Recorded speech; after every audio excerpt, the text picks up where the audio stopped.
I apologize for the background noise. We are next to the air scrubber slash negative air machines, piping our air out there, keeping us negative pressure compared to inside the hospital there.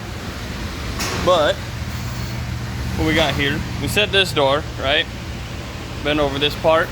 Take care of your electricians so that they don't hate you and make you undo stuff.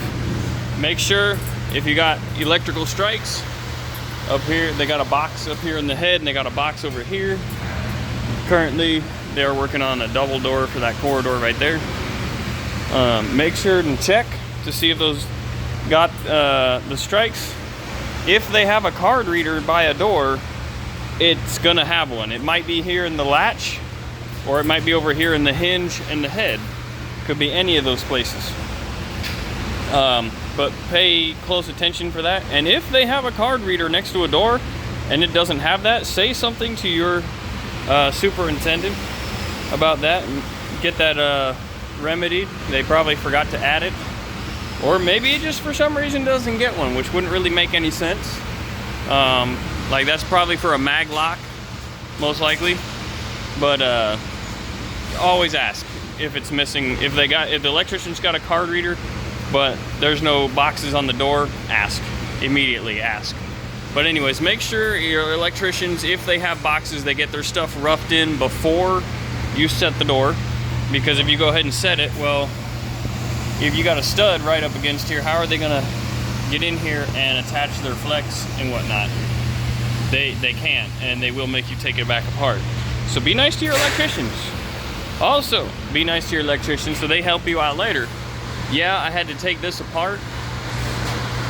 I had to take those apart in order to get this spread out so I could get my tap cons in, the door feet, floor anchors, whatever you want to call them. I like calling them feet. I know it's floor anchor, but that don't sound right to me. So, got my feet anchored, and then we'll slide this back over. But once we're done, make sure to put your screws back where they came from. You can see we got that center line, and there should be existing screw hole. There's one there. The other one is right there. And then on this side, that was the holes for the door header. You can see right there. There's your holes. There's your holes. Everything should go back in the same hole that it came from. Pretty sure there's an innuendo somewhere in there. And up there, let's see. You should be able to see. Yeah, there's the hole right there for that bracket. And it just makes sense to save the screws, set them aside, like right there. Those are the screws that I pulled out from his pieces here. So everything will go right back in where it came from, as if I was never there. Except now there's the door. So pay very close attention. Second thing I want to talk about is ADA. There's a ADA, and if you're in Texas, you also have TAS, or Texas Accessibility Standards. ADA is the Americans with Disabilities Act, and those have to do with accessibility through doorways. Now you can see we got this wing wall here.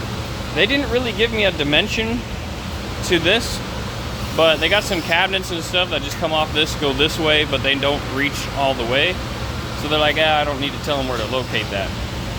How do you figure out where to put that? ADA, as a minimum. And it does not matter what the blueprint says. It doesn't matter what the blueprint shows. It doesn't matter what your superintendent says.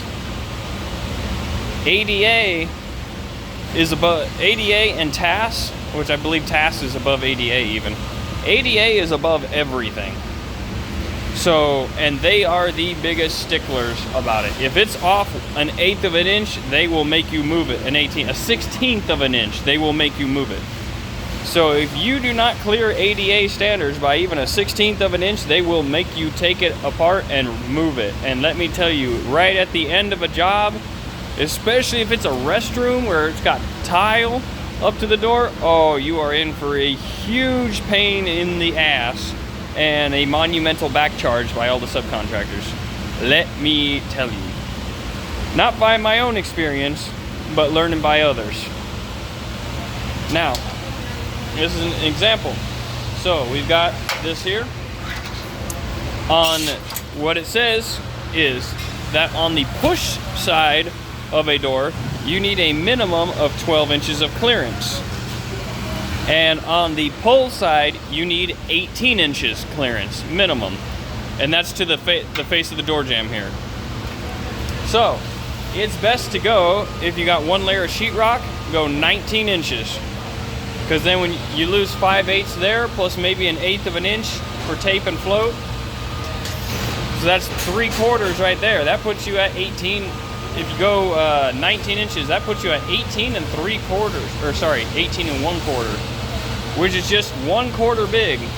And then when you set your door, there you go. You got 18 1/4 inch off my sheetrock there.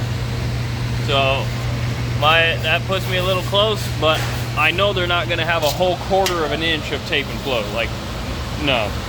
But even if they did have a 1/4 inch, I would still just barely be making it there. But you need to consider your wall finishes. This instance is just one layer of sheetrock. If you got wall tile, you better factor in at least a 1/2 inch for that. If you've got wood panels, usually those are gonna end up being in total like 1 1/8 1.25 inches, could be more. So you really got to pay attention to your wall finishes adjacent to that door opening. It is crucial if you don't want to be going back at the end, near the end of your project, and fixing this, which, let me tell you, oh God, I haven't done it to where I've had to repair it, but I've had to fix it because other people said it without asking the question, hey, should I move this over? Which the answer is yes, you should. Now, if you can't move it over due to other things being in the way, you need to get with your project superintendent and the GC, get an RFI wrote to the architect and be like, hey, this does not meet ADA or TAS. What do we need to do? And they are going to have to figure out a new redesign in order to incorporate that, be it changing to a different type of door, maybe like a slider, because those have different requirements, etc. They will let them figure out what to do if you cannot get it to fit. So there we go. There, zoom out so you can see it better. But so far we got this door here, we got that door,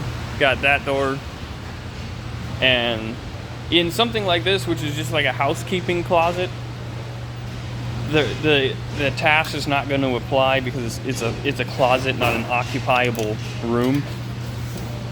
Like, it's not. So here, but even here, I got 19 inches regardless. So, but it doesn't matter in a mop room, so, or like a mop room, or like a small storage closet. Big storage closet, different story. Small storage closet, not so much. And another place it'll sneak up on you is restrooms. If you have a cabinet up against this wall, that countertop is where you have to measure to your door frame. If you don't have 18 inches minimum to this point from your countertop, they will make you move it. So you got to pay, that stuff will sneak up on you. You got to pay attention very closely.